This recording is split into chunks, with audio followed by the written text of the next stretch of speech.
Hey everybody, Phil from Checkerboard Kids here, and I have a very special guest today, Suzanne Muldowney. How are you doing, Suzanne? Um, I'm fine. All right, very good. So we're called together here. You said that you had a special thing you'd like to speak about. So what's going on? Something very terrible happened on this day in 2001.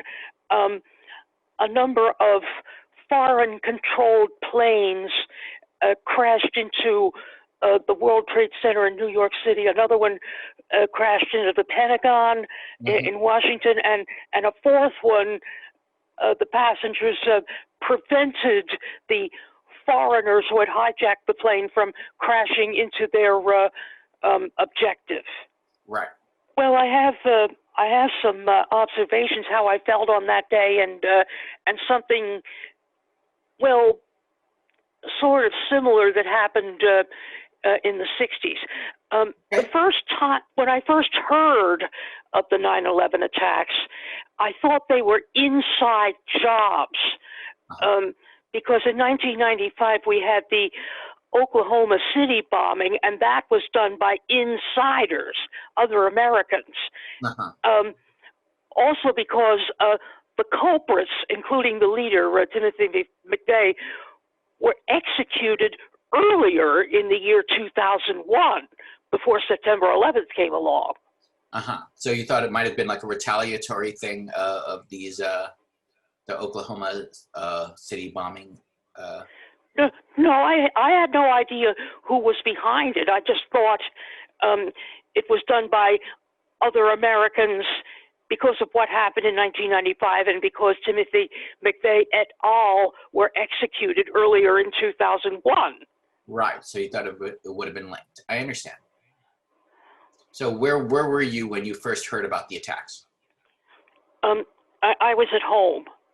So you were seeing this on the news as it Um, progressed. no, no, I was watching. I was watching some cable TV shows that morning. I didn't find out about the attacks until almost noon, when this message moved from side to side on the TV, said stay tuned for updated news, and then I found out about what had happened. Mm. Well, I was really shocked about landmarks such as the World Trade Center being destroyed. It also occurred to me it's so odd that buildings in steel and concrete, like the Twin Towers, could just collapse like a house of cards. Yeah, that was a very bizarre thing.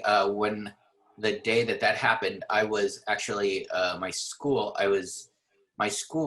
You could see directly across to the uh, Twin Towers from where my vantage point at the end of the Manhattan Bridge was. I was at a school there, and we were looking out the window. I was actually looking out the window with my principal because we were getting ready for the day, waiting for our students to come through, and then the first plane had hit, and we were just kind of like in shock. And then Um, the second it hit. So yeah. but as the Twin Towers went through the process of collapsing, did you and your class see it happen? Yes, actually, they rolled a television out into the lunchroom of our school, and like I said, our school faced the Manhattan Bridge and where uh, the Twin Towers were. So we would look at the TV, then we would look at the window. We would look at the TV and then look at the window, and we were Back and forth. yeah, we were shocked. There were lots of kids saying horrible things, like just yelling and being upset, and then some kids it was just silent tears. And I knew kids were calling their relatives. That I knew one kid had a relative who worked around there, so they was trying to contact them. And yeah, it was very, very hectic. Afterwards, before the bridge shut down, what happens is there was a gigantic exodus across the bridge where we saw a lot of people. They looked ghostly because they were all completely covered in dust from the Twin Towers coming down. So they were all coming across the bridge like these gigantic bunch of ghosts. It was very scary to us. Oh, And I can imagine how they looked, all covered with dust. mhm. And I remember they wouldn't let us travel across the bridge. The bridge was completely closed. The military uh, had taken the bridge, and they weren't letting anybody across. And kids were nervous. Kids were scared. Trains weren't running. Nothing was moving. Nothing was going anywhere. Eventually, they at the end of the school day, they released the students. They opened the bridge, and we were able to walk across. And I remember walking across the bridge, and the smoke from the Twin Towers was kind of obscuring the sun itself, and it felt to me like something out of the apocalypse, something out of the Book of Revelation, with the sun getting blotted out of the sky by this gigantic cloud emanating, this dark cloud that was emanating from the space where the towers used to be. And I was living at 23rd Street at the time. I had to walk home across the Manhattan Bridge and walk up. And I remember eventually there was being a jet of some sort of, it was military jets. And everybody was like startled. We were startled because everybody was like kind of shell shocked from this thing. So then I ended up walking home, and I just sat there and just watched TV. We saw it over and over and over again, trying to figure out how this could have possibly happened, who was behind it, what was going on. Well, see, a year later, when the masses were getting ready to commemorate the first anniversary, I saw that a lot of young school children were being made to remember it, because what it made me recall was the assassination of President John F. Kennedy. Now, see, since that happened on a school day, all the students in all the schools, including the youngest children in the lowest grades, found out about it. Now, what age range were your students when they were watching it happen? These are students, it was grades 9 through 12, so I would say maybe definitely 14 through 18. Okay, well, that's a bit older. They can understand more about terrorism than younger kids can. But 9/11 and the assassination of Kennedy were both on school days, so that children of all ages and all grades found out about it. And it was coming time for the first anniversary. Little children were being made to remember it, even though the terrorism was not mentioned. Right. Do you recall where you were when the assassination of John F. Kennedy was? I was in my schoolroom. I was in 6th grade at the time. Mm-hmm. So did somebody come in, or did they announce it? Did they announce it on a speaker or something like that? They announced it on a PA. Okay. And the reaction of the students? What do you recall? We were stunned. Mm-hmm. Well, another reason that children in all ages and grades found out about it was that the day after John F. Kennedy's funeral, the whole student body had to attend a memorial assembly in his behalf. I see. And this was in New Jersey, yes? Yes. What was your family's reaction, if I may ask? Well, I remember when it was time to leave school that day, I walked across the parking lot to where my mother was. She was in a car. She was going to drive me home, and she was just staring at the dashboard, her eyes wide open and her mouth agape. So she did not, nobody could have seen this happening. Nobody realized something like this would happen. No one could have foreseen it. Mm-hmm. Nobody. Your father's reaction? I didn't see him until dinner time that night. So I'm sure that you guys discussed it. I mean, if you discussed it at all. No, I don't think we did. I think I remember Mom had the radio on when we were sitting down to dinner, and that was when it gotten dark, and Air Force One had just come back Washington with Kennedy's remains. That was a very trying time for our nation in general. There were so many different things that were going on there. You know, they lost a lot of that hope when Kennedy was killed. Because I figured out something. Well, I'm renowned for doing Underdog. I imagined that Underdog did his part by commuting between New York and Washington, helping rescue crews discover either live or dead bodies. Right, and he would be able to help with that. So that is a good kind of way to think about like a storyline. If in an alternate thing, if the superhero Underdog existed, that's what he would do. I completely understand that. How he could be of service to the people of New York and of Washington. Yes. Mm-hmm. Well, you know, those are some really heavy things. So hopefully that people won't forget about those things and always keep them very close to their hearts and understand so those people did not pass away in vain. Now perhaps next year, when September 11th is on a Saturday, and hopefully the quarantine will be over by that time, people might do more organized ceremonies or memorial tributes. Because next year September 11th will be on a Saturday, and it'll also be the 20th anniversary.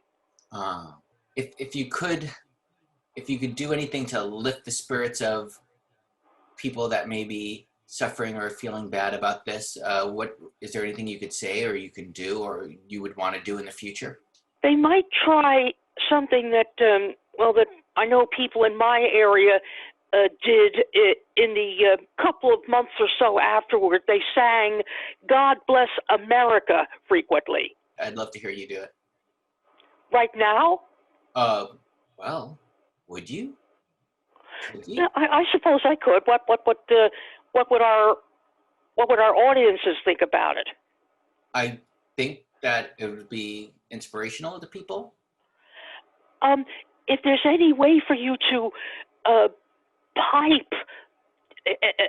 put on the words on the screen, almost like a karaoke screen, and then the audiences could sing with us. Oh, that'd be great. All right, fine. All right, go for it, Suzanne. Okay. God bless America, land that I love. Stand beside her and guide her with a light from the night from above. From the mountains to the prairies, to the oceans, white with foam. God bless America, my home, sweet home. God bless America, my home, sweet home. From the mountains to the prairies, to the oceans, white with foam. God bless America, my home, sweet home. God bless America, my home, sweet home.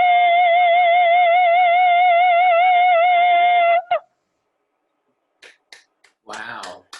Thank you so much, Suzanne. I'm sure that'll lift a lot of spirits. Especially, if the viewers can see the words there on the screen. Mm-hmm. If they want because we haven't made a practice of singing it frequently in the weeks or days leading up to and then immediately following 9/11 each year. Mm-hmm. So you think that's a song that should be sung? Well, if it was sung in the aftermath of 9/11, and I can't be sure because we didn't make a practice of doing it every year frequently the way I just described, that everybody would know the words, especially young children. Of course.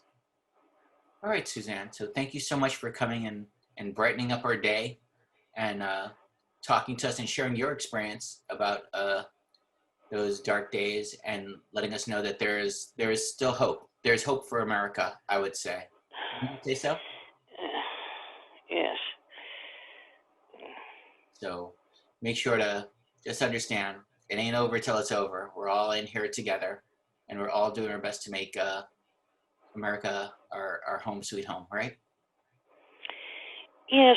Now, someone made up an adage saying, "The opera isn't over until the fat lady sings." Now, when you say it's not over yet, are you expecting some person to come forward and do something specific?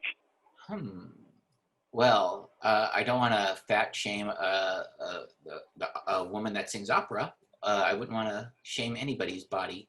But I was just saying in general, in this time, people might be, looking for hope and looking for, they feel like that they're not represented, or they feel like that things aren't going well for them right now. And they're just looking for a beacon of hope, looking for a light at the end of the tunnel, and know that it's not an oncoming car. Yes. But then we're not speaking in terms of the virus. We're talking in terms of generally, even if there weren't a virus scare going on right now. Yeah, in general, people have been sadder lately, wouldn't you say? People have been Yes. more frightened lately, frightened, blaming people, doing things like that.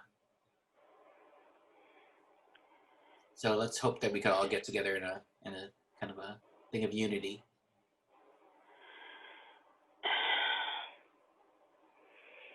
Here's hoping. Well, it's been nice talking to you again.